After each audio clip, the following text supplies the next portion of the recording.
Ryan Reynolds here for, I guess, my 100th Mint commercial. No, don't. No. I mean, honestly, when I started this, I thought I only have to do like 4 of these. I mean, it's unlimited premium wireless for $15 a month. How are there still people paying 2 or 3 times that much? I'm sorry, I shouldn't be victim blaming here. Give it a try at mintmobile.com/save. Whenever you're ready. $45 upfront payment equivalent to $15 per month. New customers on first 3-month plan only. Taxes and fees extra. Speed slower above 40 gigabytes. See details. Should women be allowed to buy and sell breast milk? That's the controversy that's been at the heart of Elena Meadows' career. She's founded 3 companies, most recently 2 in Boulder City, that supply breast milk products to hospitals treating premature babies. But for-profit breast milk has raised some eyebrows.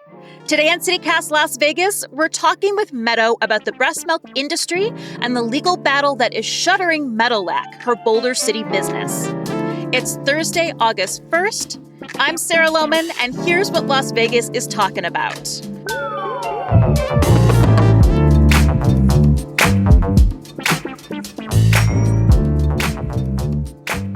Elena, your Boulder City breast milk co-op is closing this month. We'll get into the reasons why shortly, but we need to begin at the beginning.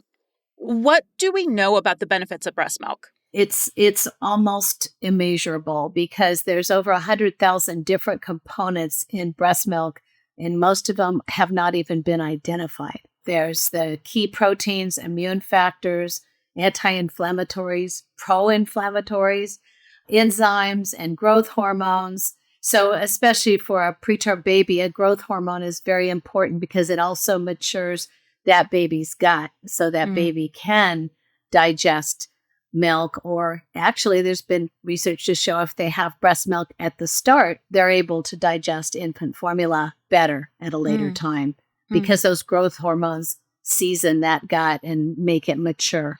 You know, as a food historian, this is less life or death nowadays, but I'm also so fascinated about what mother's milk can teach babies about what to eat, that things like garlic show up in breast milk, or even the fact that it has the glutamic acid, this deeply savory flavor to it in some parts too. Yes. That's where I think it's like that transition from mom to baby is so fascinating.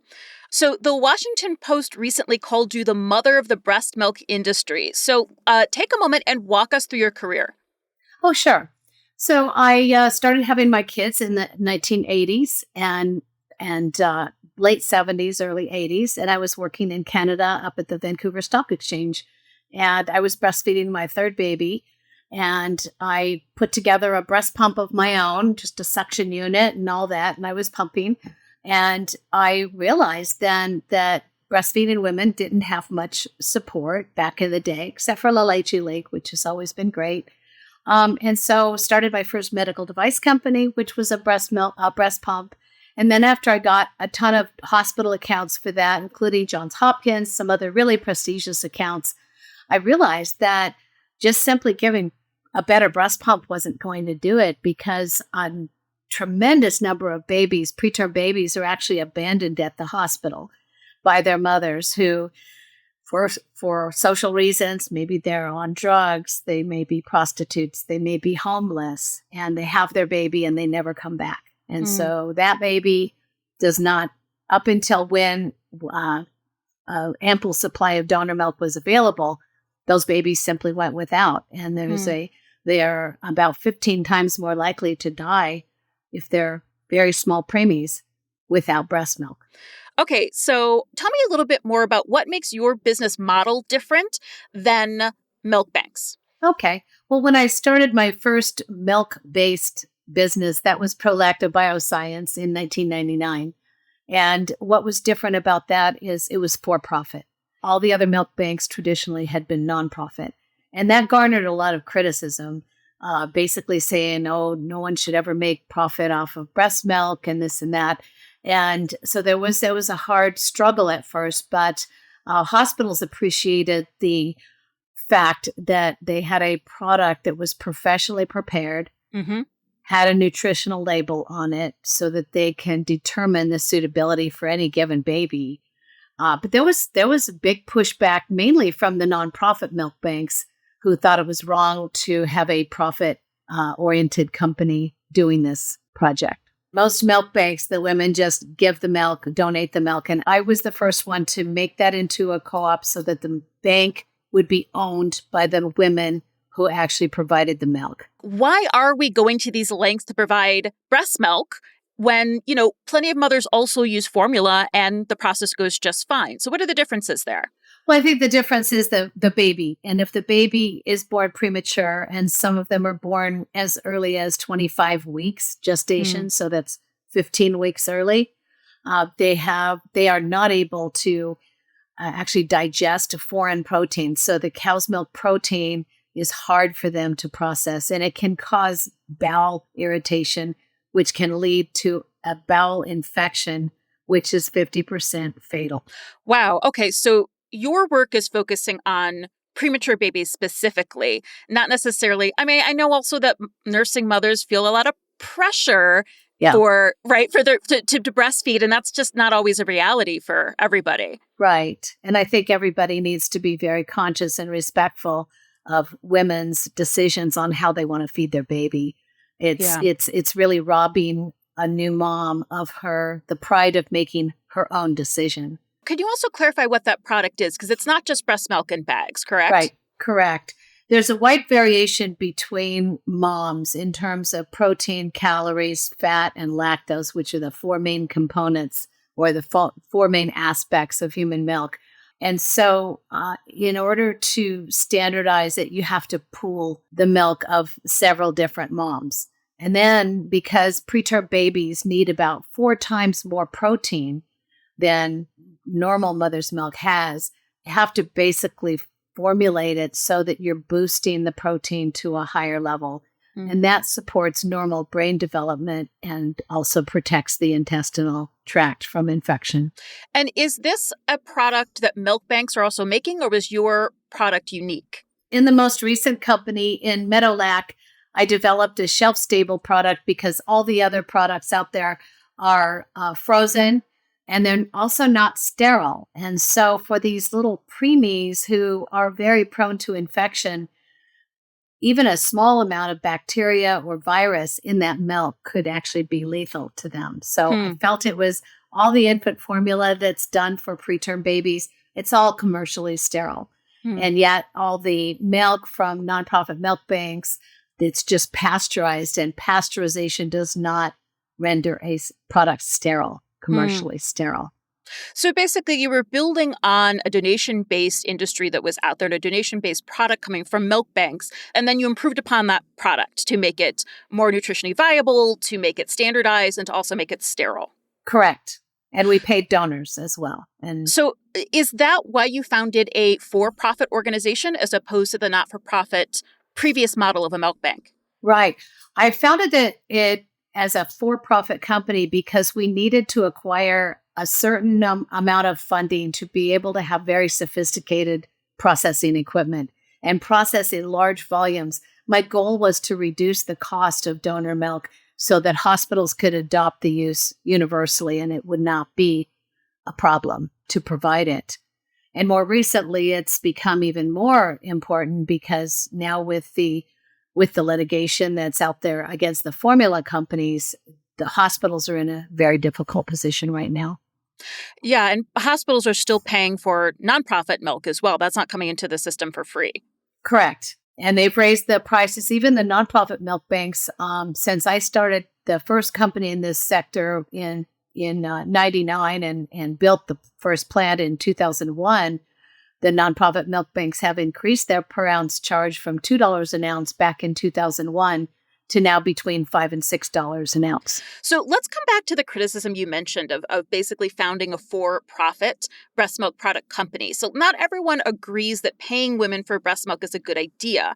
One argument against creating a market for breast milk is that it can funnel a limited resource to the customers who can pay the most for it. Like historically, that meant that poor women and women of color were being exploited as wet nurses to feed white babies. I think that's the greatest fear that a breast milk industry taps into. What is your response to this criticism?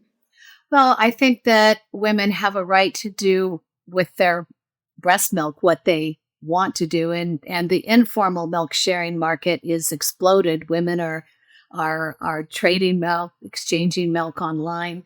Unfortunately, there's not always medical tests to determine whether the milk is wholesome or if the mom has an infectious disease. And so I believe very strongly in the framework of a milk banking system where donors are qualified, milk is thoroughly screened for not only infection, but for drug use, which is rampant. And since the opioid crisis the last few years, preterm babies have even a greater need for a safe form of breast milk. And if I understand this correctly, it would actually be legal for me, if I were a nursing mother, to sell my milk direct person to person. And in fact, there's a huge market in bodybuilders who are buying breast milk at a premium. Correct. It would be great if those bodybuilders would chip in and buy our facility in Boulder City. Shout out bodybuilders. I would promise to give whatever amount of milk they need to them if somebody would actually save this facility.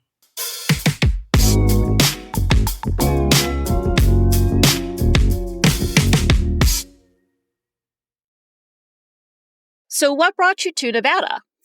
Well, we were up in Oregon, and we had outgrown this small pilot plant that we were working in at the time. And so my son put out some inquiries to different states as to whether there were incentives. And Governor Sandoval, his office, actually ended up giving us an incentive package to move to Nevada. And it was fantastic. It was a real jump start on the business. And what year was that? That was, we moved in 2017. Okay. So how would a thriving breast milk industry versus, say, like a donation-based milk bank system benefit our community here in Southern Nevada? Mainly availability, because with the nonprofits, and they do a great job, don't get me wrong, but they're very small scale, and they are constantly having shortages. And so hospitals complain about the fact that they can't depend on a reliable supply, because there's just these shortages. Any type of manufacturing or processing, you need to have access to the raw material. And the best way to know you have access to the raw material is to pay for it. And certainly new moms at home, I was a new mom at home. I had to go back to work 3 weeks after I had my third baby and pump and do that whole thing. So to think of a program that actually we heard about it at a WIC conference where they said, mothers should be compensated for their milk, especially if they, the time and the expense of the nursing bags and the supplies. And so until about 2012, everybody thought it was illegal to pay moms for their milk. It was just a rampant rumor. And I ended up testifying at an FDA conference in 2011, where they clarified that there was no law of the land to prevent moms from being paid for their milk.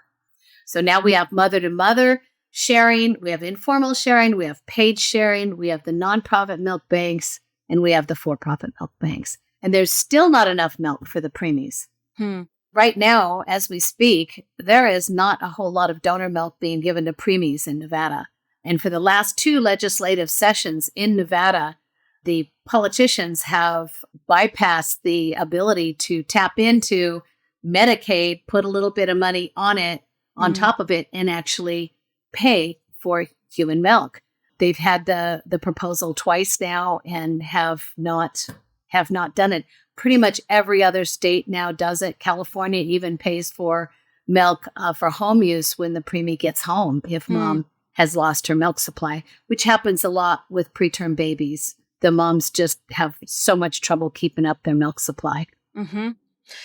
So you founded Prolacta in LA. That was your first breast milk product company. One of the tenets of that company was that you were going to pay women for their breast milk, that it wasn't donation based.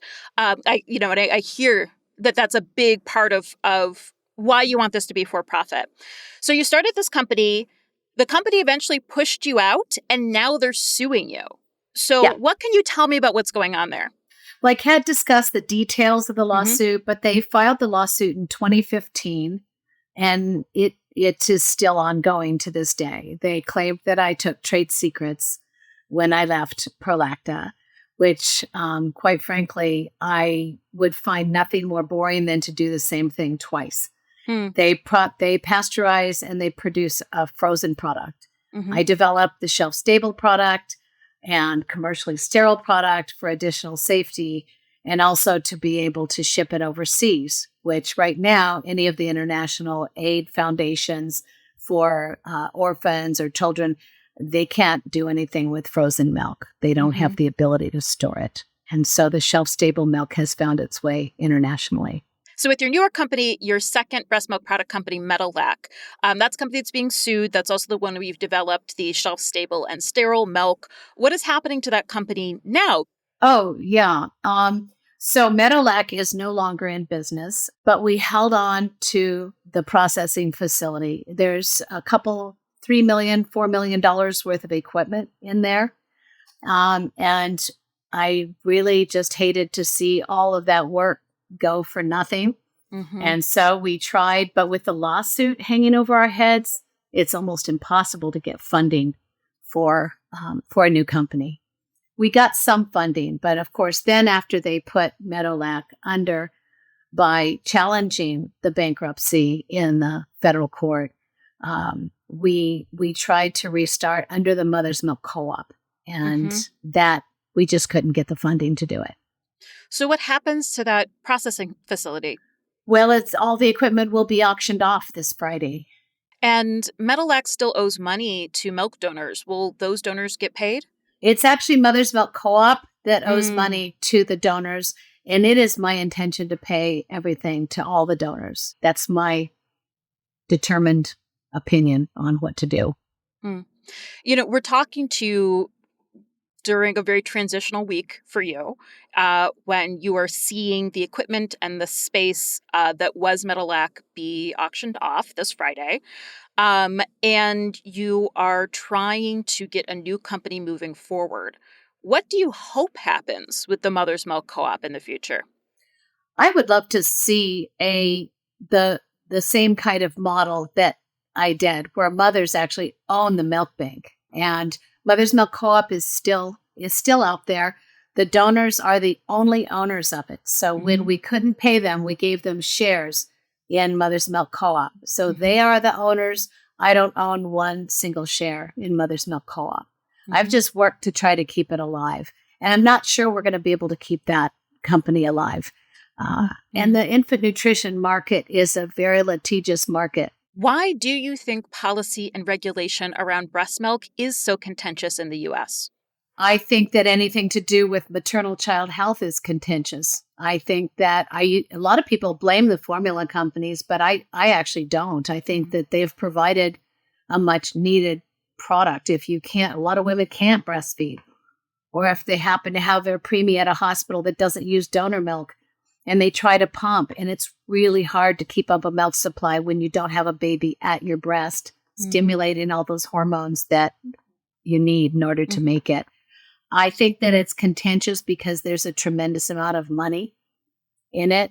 For instance, the nonprofit milk banks altogether do about $40 million in revenue with all volunteer labor, except for the executive directors who get paid. In an ideal world, what would you like to see happen in the breast milk industry? I would like to see an investigation by the Federal Trade Commission for antitrust. I'm not a lawyer, so I don't know what rises to that occasion. But I think that we need free enterprise and competition.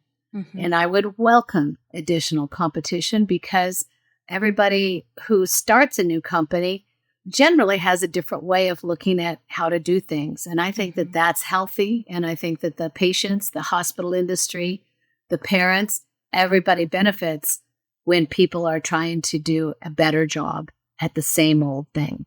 Elena, I really want to thank you for your time and this incredibly thoughtful conversation.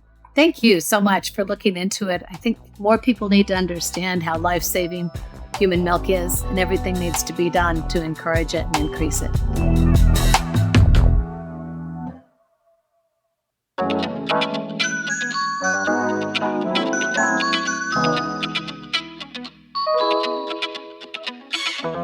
That's That's all for today here on CityCast Las Vegas. If you enjoyed this show, why not tell a friend?